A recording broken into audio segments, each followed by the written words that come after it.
எப்போதும் அவன் தமிழனாக வாழ்ந்ததில்லை.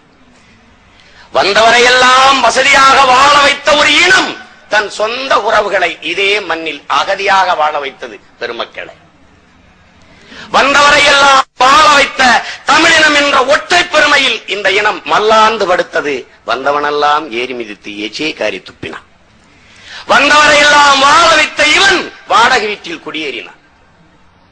ஆயிரம் ஆண்டுகளாக வண்டி இழுக்கின்றன கொம்பை மறந்த மாடுகள் என்று உணர்ச்சி பாவலன் அண்ணன் காசி ஆனந்தன் பாடினான்.